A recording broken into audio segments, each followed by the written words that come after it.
Hello বন্ধুরা, সবাই কেমন আছো? দেখো আজকে পাতায় মাছ ভাজবো। বাবা আমাকে পুকুর থেকে দুটো মাছ ধরে দিল, একটা পাঙাশ মাছ, একটা তেলাপোয়া মাছ।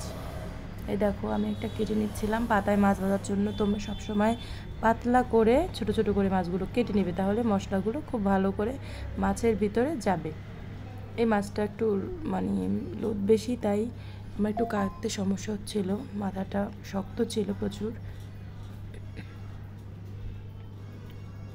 মাথার ফুলকাটা সবসময় জন্য ফেলে দিবে, ওটাতে ময়লাটা বেশি থাকে। একটা তেলাপোয়া মাছ ধরেছিল এর সাথে, ওটাও কেটে নিচ্ছি, এটা বাবার জন্য। এভাবে কেচে দিবে, তাহলে মশলাটা ভালো করে ভিতরে যাবে।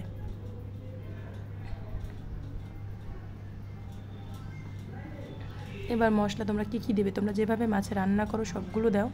এখানেও তোমরা একই প্রক্রিয়ায় তোমরা সব কিছুই দেবে, শুধু ঝালটা একটু বেশি দেবে, তাহলে মাছ ভাজাটা খেতে আরও টেস্টি হবে। দেখো আমি একটু মরিচটা বেশি করে দিচ্ছিলাম।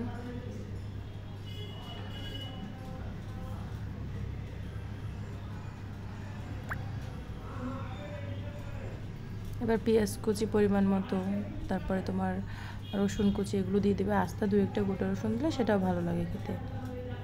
সরিষার তেল, তোমরা এটা সরিষার তেল ইউজ করবে, তাহলে খেতে স্বাদ বেশি হবে। জিরার গুঁড়ো দিয়ে দিলাম।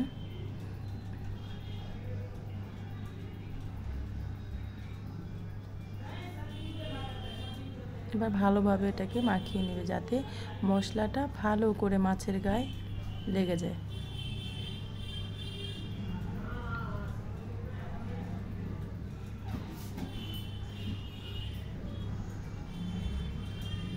তোমরা পাতায় ভাজার আগে যে কলা পাতায় ভাজবে ওটাকে ভালো করে তেল ব্রাশ করে নেবে, তাহলে হয় কি যে মাছটা যখন তোমরা অন্য পাতায় ফিরাবে তখন মাছটা লেগে যাবে না, এজন্য ব্রাশ করে নিতে হবে।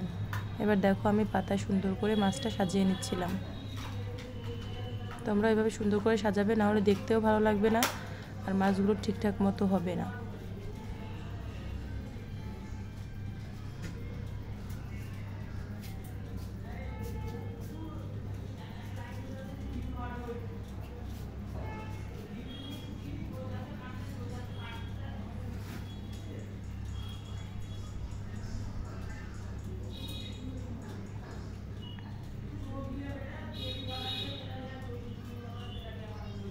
দেখো কি সুন্দর সাজিয়ে নিলাম।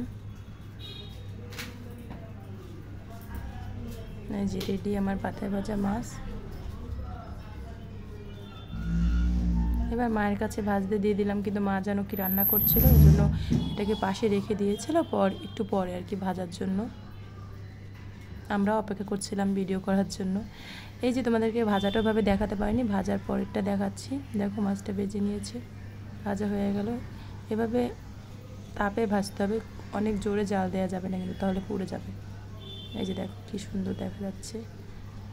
একটা মাছ উঠিয়ে নিলাম, দেখো দেখতে একদম জিভে জল চলে আসে।